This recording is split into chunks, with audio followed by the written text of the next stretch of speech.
Hello. So I'm a little late. As usual, things happened. um, we are going to be reading another chapter of Northanger Abbey today. I have just whipped up this quick little look because I did not know I'm going to go into my internship to do something what I do not know. Uh, so I was like sitting on my couch, not in my intern clothes, and then my intern coordinator was like, "Can you come in?" And I was like, "In a minute? In a moment?" So that's where I'm at today. And I'm also in my kitchen testing out how this is gonna look because now I'm in like 45 Zoom classes, and now it just looks like I live in a very sad place. So maybe I should always be this way so that it looks like I live in a fun place with people. This is nicer.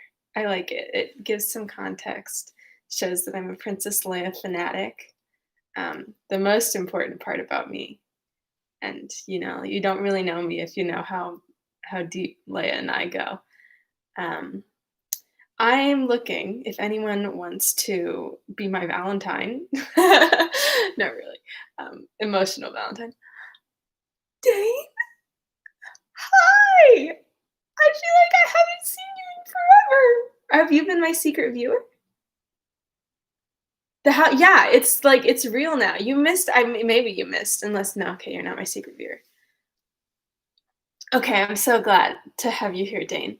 Um, but yeah, you missed a whole chapter that was literally just house talk.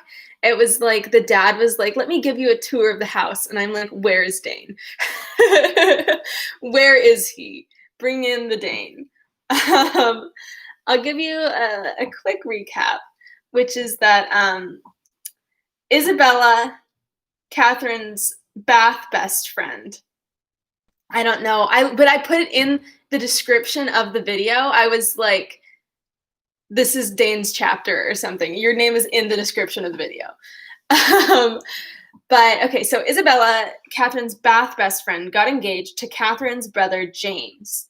But after James left, Katherine observed Isabella getting friendly with Henry's brother, Captain Tilney.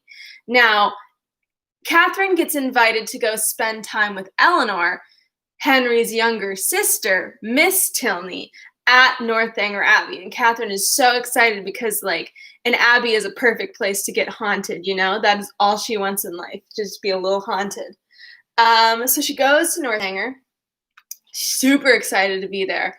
But she starts to get this idea that General Tilney, the dad, is like murdered his wife or like somehow contributed to her demise because apparently she died when everyone else was gone except for the dad. And she's like, so it's him. He killed her. And she gets all these like ideas and she's like, oh my God, there's a crazy closet. And she like goes into the crazy closet and of course there's nothing in said closet. And so eventually she sneaks into the mom's room and is like, this is just a room. And then as she's leaving the room, Henry pops out and is like, hi, what were you doing in there? And she's like, I was looking for evidence of your mom's murder. No lying, which is like, honestly, that's a great character trait, right? Like, she's just like, you know what? I'm just going to not try and lie even a little bit. And that's impressive. And he's like, what? And she's like, yeah, I thought maybe your dad might have murdered her since everyone else was gone from the house. And Henry's like, what? Why would you think that? Like, no. And then she's really embarrassed, but it looks like he's forgiven her. And last chapter, drum roll, please, everyone. What's her face? Katherine. I was doing so well. Katherine receives a letter from James, her brother, priorly engaged to Isabella. And in the letter, James is like, Isabella cheated on me. We're not engaged anymore. She's engaged to Captain Tilney. And the Tilney family is like, she's engaged to who? That's a bad choice for both of them. But that is where we are in Northanger Abbey. I think location-wise, we're in the drawing room. Why is it? I guess he's just like, because their dad's the general, then there's Captain, Then Henry is just like studying the clergy or something. And Miss Tilney is just being a standout young woman. And that's where we're at. So let's get into this. I got a can of clam chowder from Sprouts yesterday. I'm very excited about it. I am having good feelings about my canned clam chowder. Nervousness is also one of them. But hey, never seen somebody try to can a clam of chowder before. Didn't say that right, but we're just gonna go past it. Okay. Northanger Abbey, Volume 2, Chapter 11. From this time the subject was frequently canvassed by the three young people, and Catherine found, with some surprise, that her two young friends were perfectly agreed in considering Isabella's don't look at me in considering Isabella's want of consequence and fortune as likely to throw great difficulties in the way of her marrying their brother. Their persuasion that the general would, upon this ground alone, independent of the objection that might be raised against her character, oppose the connection, turned her feelings moreover with some alarm towards herself. She was as insignificant and perhaps as portionless as Isabella, and if the heir of the Tilney property had not grandeur and wealth enough in himself, at what point of interest were the demands of his younger brother to rest? The very painful reflections to which this thought led could only be dispersed by a dependence on the effect of that particular partiality, which, as she was given to understand by his words as well as his actions, she had from the first been so fortunate as to excite in the general, and by a recollection of some most generous and disinterested sentiments on the subject of money, which she had more than once heard him utter, and which had tempered her to think his disposition in such matters misunderstood by his children. They were so fully convinced, however, that their brother would not have the courage to apply in person for his father's consent, and so repeatedly assured her that he had never in his life been less likely to come to Northanger than at the present, that she suffered her mind to be at ease as to the necessity of any sudden removal of her own. But as it was not to be supposed that Captain Tilney, whenever he made his application, would give his father any just idea of Isabella's conduct, it occurred to her as highly expedient that Henry should lay the whole business before him as it really was, enabling the general by that means to form a cool and impartial opinion, and prepare his objections on a fairer ground than inequality of situations. She proposed it to him accordingly, but he did not catch at the measure so eagerly as she had expected. No, he said. No, he said. No, I would love to do this one line. No, said he. My father's hand need not be strengthened, and Frederick's confession of folly need not be forestalled. He must tell his own story. Henry, you're not willing enough to put your foot in it.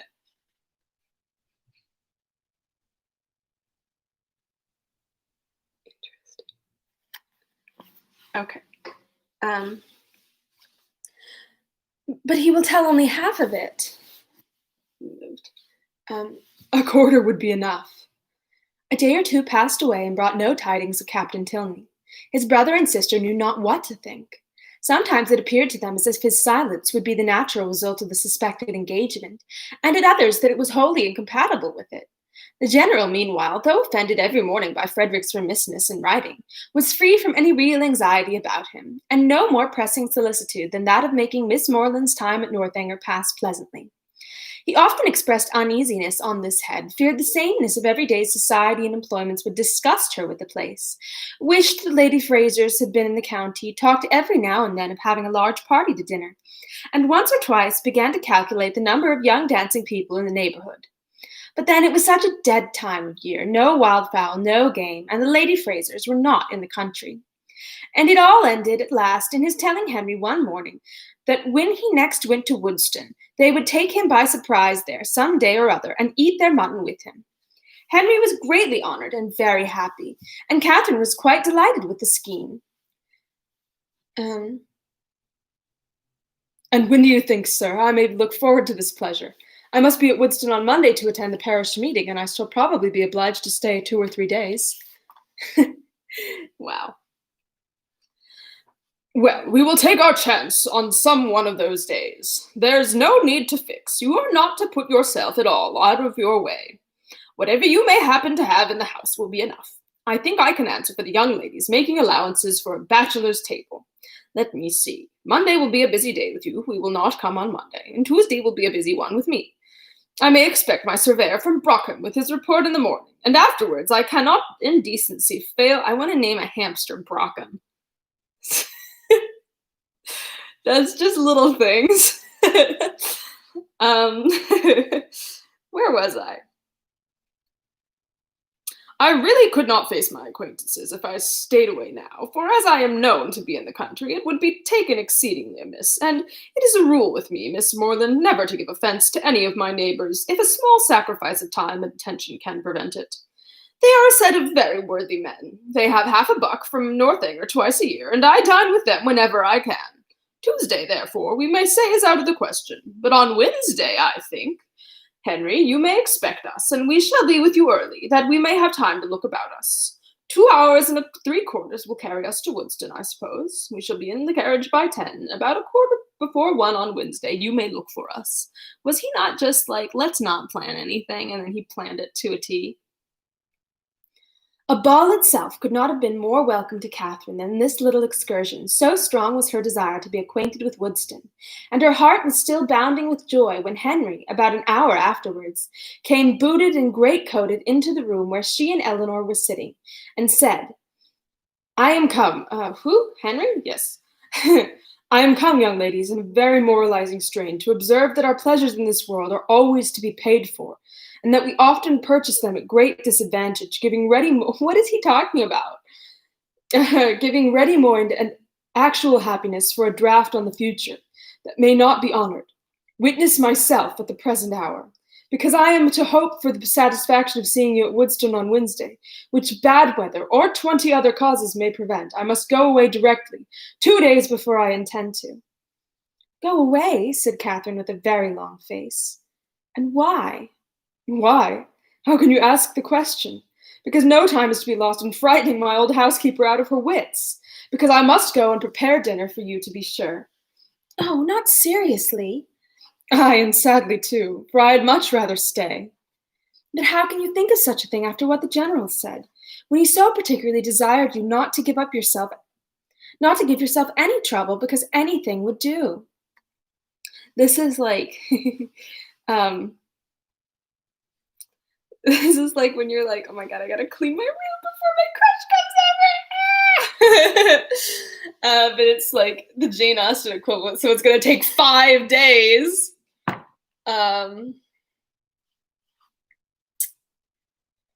Henry only smiled. I'm sure it is quite necessary upon your sister's account and mine.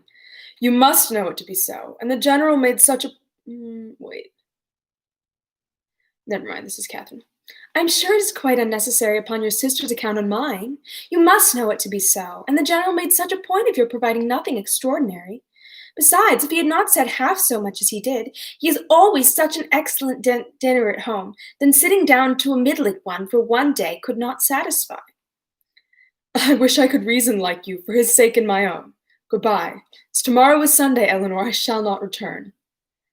He went, and it being at any time a much simpler operation to Katherine to doubt her own judgment than Henry's, she was very soon obliged to give him credit for being right, however disagreeable to her his going.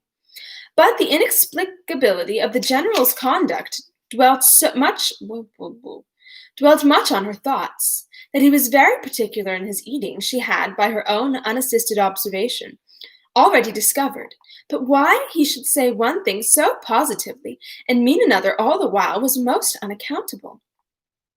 How were people at that rate to be understood? Who but Henry could have been aware of what his father was at? From Saturday to Wednesday, however, they were now to be without Henry. This was the sad finale of every reflection, and Captain Tilney's would certainly come in his absence, and Wednesday she was very sure would be wet. The past, present, and future were all equally in gloom. Her brother so unhappy, and her loss in Isabella so great, and Eleanor's spirits always affected by Henry's absence. What was there to interest or amuse her? She was tired of the woods and the shrubberies, always so smooth and dry, and the Abbey in itself was no more to her now than any other house. The painful remembrance of the folly it had helped to nourish and perfect was the only emotion which could spring from a consideration of the building. What a revolution in her ideas! She who had longed so to be in an abbey. Now there was nothing so charming to her imagination as the unpretending comfort of a well-connected parsonage, something like Fullerton, but better. Fullerton had its faults, but Woodston probably had none. If Wednesday should ever come! Had she learned nothing? It did come, and exactly when it might be reasonably looked for. It came, it was fine, and Katherine trod on air. By 10 o'clock, the chaise and four conveyed the trio from the Abbey, and after an agreeable drive of almost 20 miles, they entered Woodston, a large and populous village in a situation not unpleasant. Katherine was ashamed to say how pretty she thought it, as the general seemed to think an apology necessary for the flatness of the country and the size of the village. But in her heart she preferred it to any place she had ever been at, and looked with great admiration at every neat house above the rank of a cottage, and at all the little chandlers' shops which they passed. At the further end of the village, and tolerably disengaged from the rest of it, stood the parsonage, a new-built substantial stone house, with its semicircular sweep and green gates. And as they drove up to the door, Henry, with the friends of his solitude, a large Newfoundland puppy and 2 or 3 terriers, was ready to receive and make much of them. Katherine's mind was too full as she entered the house, for her either to observe or to say a great deal. Until called on by the general for her opinion of it, she had very little idea of the room in which she was sitting. Upon looking round it then, Dane, it's house talk for you. She perceived in a moment that it was the most comfortable room in the world, but she was too guarded to say so, and the coldness of her praise disappointed him.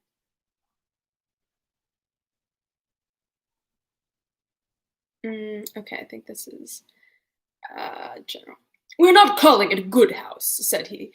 "We are not comparing it with Fullerton or Northanger. We are considering it as a mere parsonage, small and confined, we allow, but decent, perhaps, and habitable, and altogether not inferior to the generality.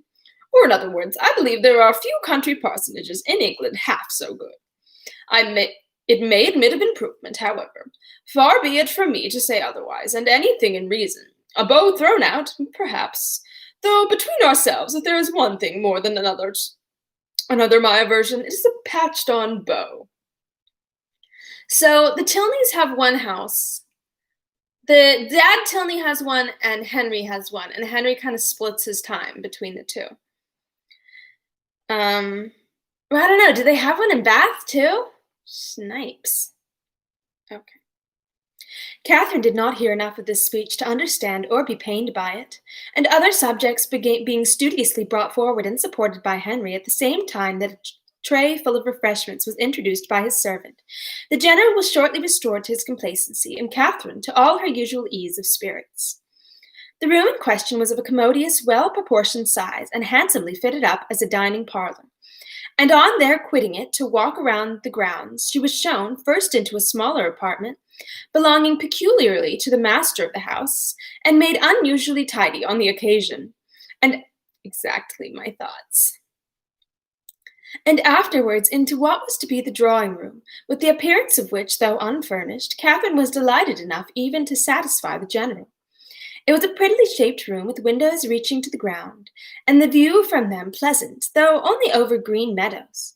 And she God damn.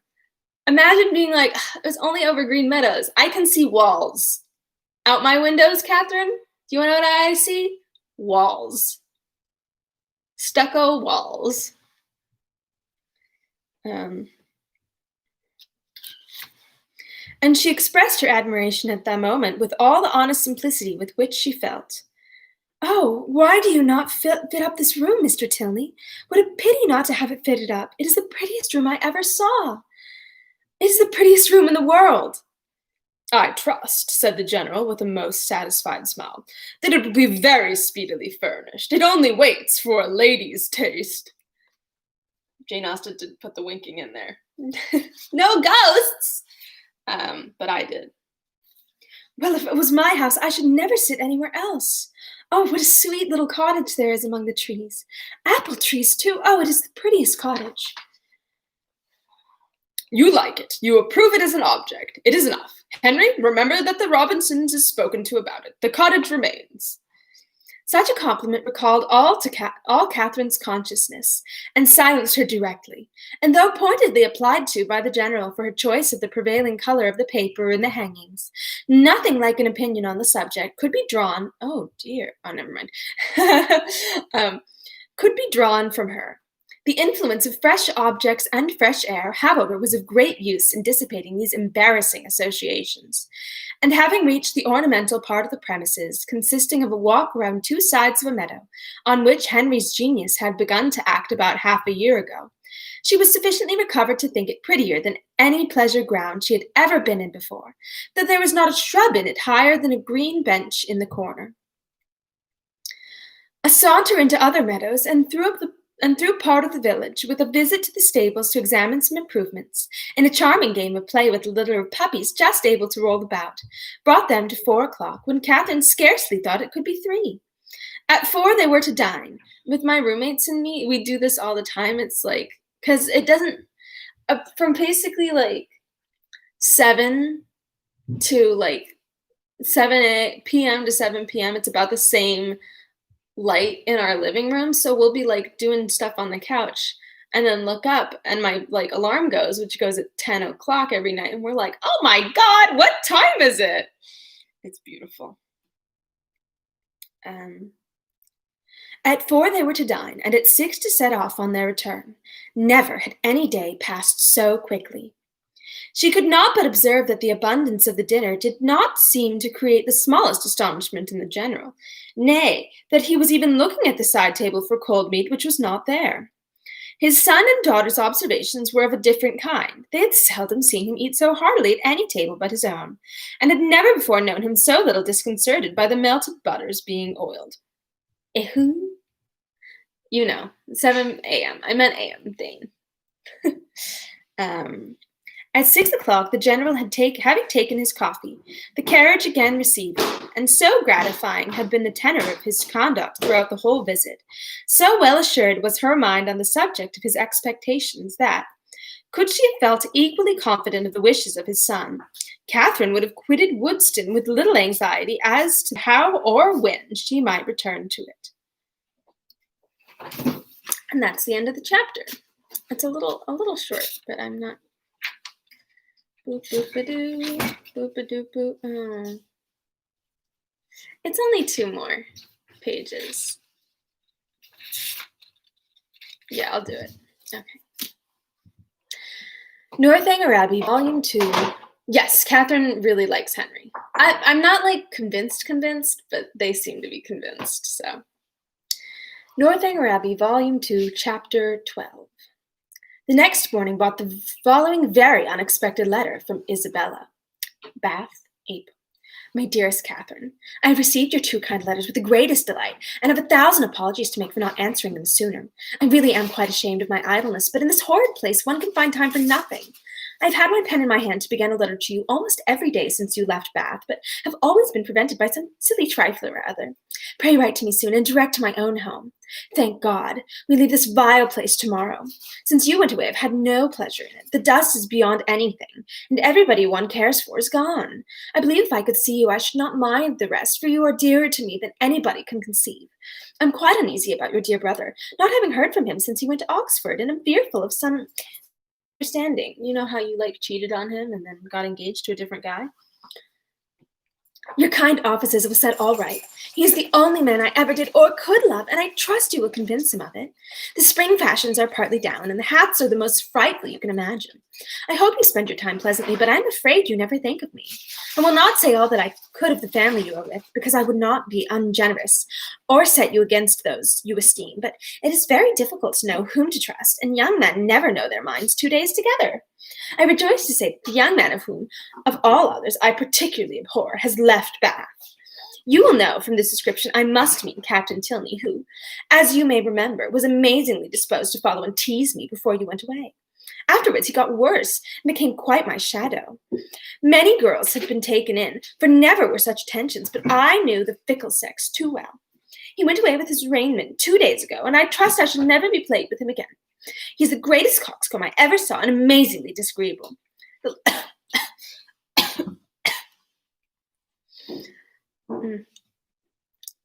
The last 2 days he was always by the side of Charlotte Davis. I pitied his taste and took no notice of him. The last time we met was in Bath Street, and I turned directly into a shop that he might not speak to me. I would not even look at him. He went into the pump room afterwards. I would not have followed him for all the world. Such a contrast between him and your brother. Pray send me some news of the latter. I am quite unhappy about him. He seemed so uncomfortable when he went away with a cold or something that affected his spirits. I would write to him myself, but have mislaid his direction, and as I hinted above, am afraid he took something in my conduct amiss. Pray explain everything to his satisfaction, or if he still harbors any doubt, a line from himself to me, or call Putney when he is next in town might set all to rights. I have not been in the rooms this age, nor to the play, except going in last night with the Hodges for a frolic at half price. They teased me into it, and I was determined that they should not say I shut myself up because Tilney was gone. We happened to sit by the Mitchells, and they pretended to be quite surprised to see me out. I knew their spite. At one time they could not be civil to me, but now they are all friendship. But I am not such a fool as to be taken in by them. You know I have a pretty good spirit of my own. Anne Mitchell had tried to put on a turban like mine as I wore the week before to the concert, but made a wretched work of it. It happened to become my odd face, I believe, but at least Tilney told me so the last time, and said every eye was upon me, but he's the last man whose word I would take. I wear nothing but purple now. I know I look hideous in it, but no matter. It is your dear brother's favorite color. There was no time, my dear, as sweet as Katherine, in writing to him and to me. Whoever am, etc. Such a strain of shallow artifice could not impose even upon Katherine. Its inconsistencies, contradictions, and falsehoods struck her from the very first. She was ashamed of Isabella, and ashamed of ever having ever loved her. Her professions of attachment were now as disgusting as her excuses were empty, and her demands impudent. Write to James on her behalf. No, James should never hear Isabella's name mentioned by her again. On Henry's arrival from Woodstock, she made known to him and Eleanor their brother's safety, congratulating them with sincerity on it, and reading aloud the most material passages of her letter with strong indignation. When she had finished it, "So much for Isabella," she cried, "and for all our intimacy. She must think me an idiot, or she could not have written so, but perhaps this has served to make her character better known to me than mine is to her. I see what she has been about. She is a vain coquette, and her tricks have not answered. I do not believe she had ever any regard for either James or for me, and I wish I had never known her." It will soon be as if you never had," said Henry. "Henry, you could kill Isabella?" "There is but one thing I cannot understand. I see that she has had designs on Captain Tilney which have not succeeded, but I do not understand what Captain Tilney has been about all this time. Why should he pay her such attentions as to make her quarrel with my brother, and then fly off himself?" "I have very little to say for Frederick's motives, such as I believe them to have been. He has his vanities as well as Miss Thorpe, and the chief difference is that having a stronger head, they have not yet injured himself. If the effect of his behavior does not justify him with you, we had better not seek after the cause." "Then you do not suppose he ever really cared about her?" "I am persuaded that he never did." "And only made believe to do so for mischief's sake?" Henry bowed his assent. "Well then, I must say I do not like him at all. Though it has turned out so well for us, I do not like him at all. As it happens, there is no great harm done, because I do not think Isabella has any heart to lose. But suppose he had made her very much in love with him?" "But we must first suppose Isabella to have had a heart to lose, consequently to have been a very different creature, and in that case she would have met with very different treatment." "It is very right you should stand by your brother." "And if you would stand by yours, you would not be so much distressed by the disappointment of Miss Thorpe. But your mind is warped by an innate principle of general integrity, and therefore not accessible to the cool reasonings of family partiality or desire of revenge." Katherine was complimented out of further bitterness. Frederick could not be unpardonably guilty, while Henry made himself so agreeable. She resolved on not answering Isabella's letter and tried to think no more of it. And that is the end of that chapter. Perfect timing. Okay. We're really almost there. That's so whack. All right. I am going to cook up some, I'll throw that out. I'm going to cook up some soup, and then I'm going to go do some work. And I hope. Ay, chihuahua. More emails. Okay. What was I going to say? I'm going away now. I'm trying to end it. I can't. My roommate's watching me struggle. She's really. No. Okay. I'm going away now. Now I have more decisions to make. I don't want to make any more decisions. You know, in like Fleabag, when she's like, I just want someone to tell me what to do. I feel that at this moment. All right. That's it. Goodbye. Thanks for tuning in. I'll be in tomorrow. Oh, my computer's dying. I will be in tomorrow at, I think it's 3. No, I don't think I can come in tomorrow. I'm pretty sure I can't come in tomorrow because I have to go to the bank and take class. So I'll be on Saturday at 3. Okay. Love y'all. Thanks for tuning in. Goodbye.